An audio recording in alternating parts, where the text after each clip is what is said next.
mes chers amis, mes chers camarades, je comprends que vos débats ont été longs et je tiens tout d'abord à saluer les courageux délégués du Congrès du Parti socialiste qui sont encore présents, les auditeurs, les militants des jeunes socialistes qui sont dans la salle venus écouter les travaux de notre famille politique.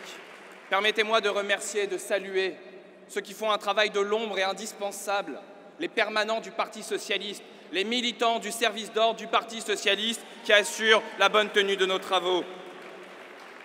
Alors oui, il faut l'admettre, on entend la mauvaise presse, ceux qui pensent que ça ne va pas assez vite, ceux qui pensent qu'on ne va pas assez loin. Moi, en tant que président des jeunes socialistes, je peux vous le dire avec conviction et certitude. Aujourd'hui, le cap est tenu. Le cap, c'est celui qu'a fixé le président de la République. Faire qu'il ne soit jugé que sur un seul engagement. Faire que les jeunes vivent mieux en 2017 qu'en 2012. Et c'est un ensemble de mesures qui, depuis 6 mois, ont été prises à cet effet. Cet après-midi même, le remboursement à 100% de l'IVG, voté. Le remboursement de la contraception à 100% pour les mineurs, voté. Les emplois d'avenir, une cérémonie dans moins d'une semaine pour la première signature de ces contrats, voté. L'engagement annoncé par la ministre de l'Enseignement supérieur d'une ouverture de négociations sur l'allocation d'autonomie. Et là, je peux vous le dire, que les jeunes socialistes et la jeunesse tout entière sera particulièrement attentive pour que, bien sûr, les étudiants aient accès à cette allocation indispensable pour qu'enfin nos conditions familiales ne déterminent plus, oui ou non, notre poursuite d'études, mais aussi, je le dis à Valérie Fournéron, je le dis à Vincent Payon, pour que les jeunes majeurs en BEP, en bac pro, en CAP, en bac techno, eux aussi, alors qu'ils ne sont pas étudiants, puissent bénéficier de l'allocation d'autonomie.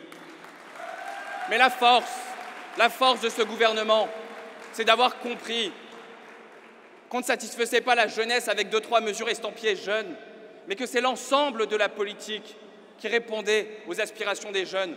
L'encadrement des loyers, c'est bénéfique à tous les locataires, mais c'est principalement bénéfique à la jeunesse. L'accès à tous les Français à une mutuelle santé, c'est bénéfique à tous, mais c'est aussi particulièrement bénéfique à la jeunesse. Taxer les contrats précaires, c'est bénéfique à tous les salariés, particulièrement aux femmes salariées, particulièrement aux jeunes femmes. Et demain, avoir une loi et des mesures coercitives pour l'égalité salariale femmes-hommes, c'est bénéfique à toutes les salariés et en particulier aux jeunes femmes. Alors mes chers camarades, soyons ambitieux, soyons courageux. Oui, il faut dégager des marges de manœuvre. Enfant de la crise, ma génération depuis 30 ans a vécu à ses côtés, a grandi à ses côtés. Et depuis 2008, ça ne fait qu'empirer. 50% de taux de chômage dans certains quartiers, particulièrement pour les jeunes garçons. Nous étions 100 000 stagiaires en 2002, nous sommes plus d'1 million en 2012. Et puis, la pauvreté, toujours, qui progresse. Et cette situation, elle est pareille, elle est identique à tous les pays européens. Je pense à nos camarades espagnols qui savent plus que nous l'âpreté du mot austérité. Et une situation qui nous fait prendre conscience à quel point, dans ce contexte européen, le budget du gouvernement de Jean-Marc Ayrault peut apparaître comme un budget de résistance. Nous, on a supprimé la TVA Sarkozy. En Espagne, c'est 7 points d'augmentation de TVA en 3 ans. Nous, avec le gouvernement de Jean-Marc Ayrault, on a augmenté, certes que du niveau de l'inflation, les bourses de l'enseignement supérieur. En Espagne, en Italie, au Portugal, en Irlande, en Angleterre, les frais d'inscription à l'université n'ont explosé. Nous, on a augmenté le SMIC, trop modestement peut-être, et j'espère qu'il augmentera au 1er janvier. Mais en Espagne, le SMIC est passé de 640 à 600 €. Alors voilà pourquoi, avec nos camarades belges, avec David, nos camarades portugais, allemands, autrichiens, irlandais, italiens, espagnols, nous mobilisons la jeunesse européenne autour d'un mot simple, un mot d'ordre simple. Génération de la crise, soulève-toi. Generation of the crisis, rise up. Parce que nous, les socialistes, nous devons être là, nous devons être présents pour faire que le premier mot d'ordre des négociations en Europe, ça soit la mise en place d'un SMIC européen. Nous sommes là pour soutenir les premiers ministres, bien sûr Jean-Marc Ayrault, mais aussi Elio Di Rupo, le Premier ministre autrichien, pour qu'enfin il y ait un impôt sur les bénéfices européens. Nous sommes là, enfin, pour rappeler au président de la République que rien ne se passera sans qu'on s'attaque à cet adversaire qu'il a lui-même désigné au Bourget. Cet adversaire, qui n'a pas de nom, pas de visage, qui ne se présente pas aux élections et qui malheureusement, 6 mois après, gouverne encore. C'est le monde de la finance. Une taxe sur les transactions financières, c'est un premier grain de sable mis dans les rouages de la finance. La séparation des banques de dépôt et d'investissement, c'est un autre grain de sable. La lutte contre les paradis fiscaux, c'est un autre grain de sable. Et faire que la Banque centrale européenne prête directement aux États, c'est un autre grain de sable, un gros grain de sable, parce qu'une fois que celui-là, on l'a posé, le débat sur 3% ou pas 3%, il se pose d'une manière complètement différente. Alors oui, les jeunes socialistes de toute l'Europe le disent avec force. Si la finance a mis à genoux les peuples européens, la responsabilité des socialistes, c'est de casser les genoux à la finance. Et quand cette tâche est devant nous, nous ne devons pas avoir peur des pigeons quand il faut s'attaquer aux vautours. Et vous savez, j'en ai bien conscience, notre tâche elle est ardue, tant les rétrogrades, les conservateurs, les puissances de l'argent sont déchaînés. Il n'y a pas un groupe à l'Assemblée nationale qui défendent plus la lutte des classes que les députés de l'UMP qui n'ont de cesse que de défendre les cadeaux fiscaux faits par eux aux plus riches. Et quand l'UMP parle des salariés, c'est uniquement pour s'attaquer à eux. L'UMP n'a que 2 mots à la bouche. Suppression des 35 heures, hausse de la TVA. Avez-vous entendu Copé et Fillon avoir cette belle et merveilleuse idée pour tous les salariés? Moins 12% de salaire, 39 heures payées 35. Avec Copé et Fillon, travailler plus pour gagner moins.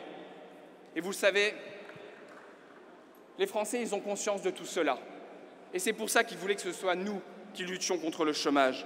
Nous qui fassions face à cette crise, à une crise globale, systémique, crise de la répartition des richesses, crise démocratique, crise écologique. Le capitalisme exploite la terre et les hommes dans un même élan. Et c'est pour ça que la question sociale et la question écologique sont les 2 faces d'une même pièce.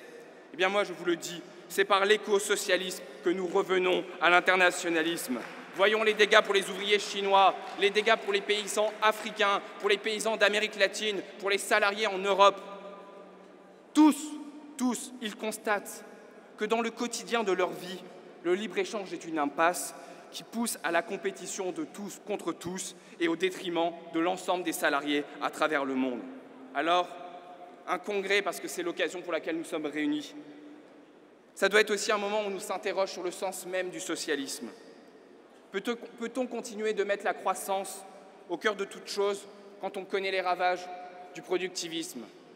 Peut-on continuer à mettre la croissance au cœur de toute chose quand on sait que dans les pays occidentaux, il n'y a plus de corrélation entre croissance et bien-être, ni même entre croissance et création d'emplois? Alors tirons les conséquences de l'impossibilité d'une croissance infinie dans un monde fini. Et je dis cela en pensant à ceux de notre camp d'abord, aux salariés, aux femmes qui sont caissières dans mon village à 20 km. Et oui, elles sont obligées de prendre une voiture. Oui, elles roulent au diesel qui est pourtant si nocif. Et elles n'ont pas le choix.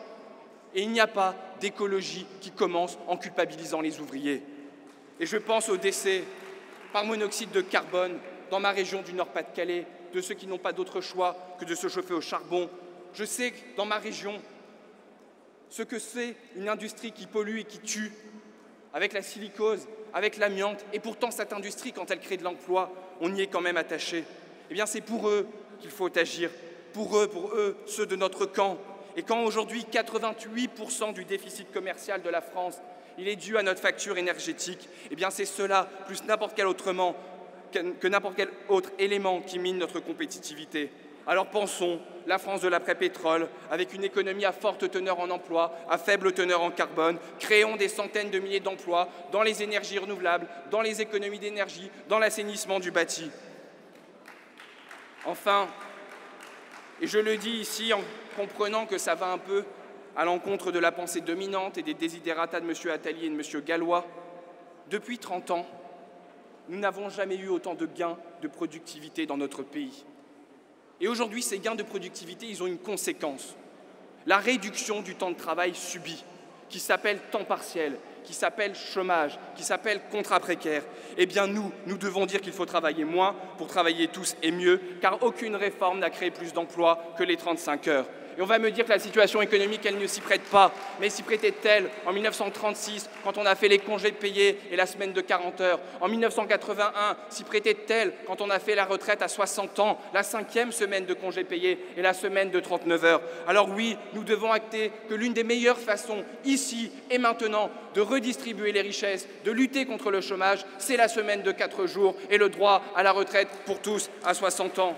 Et nous devons le faire. Car si nous échouons, nous savons qui est là en embuscade. Je n'ai pas tant peur de l'UMP de Copé et de Fillon que de Marine Le Pen, qui n'a que de hâte de s'adresser aux ouvriers en opposant les Français depuis toujours aux Français qui le sont depuis moins longtemps. Oui, je suis inquiet de voir la progression du fait de l'UMP, du fait du Front National, d'une véritable haine à l'encontre des Français de confession musulmane, qu'ils soient musulmans ou qu'ils ne le soient pas d'ailleurs.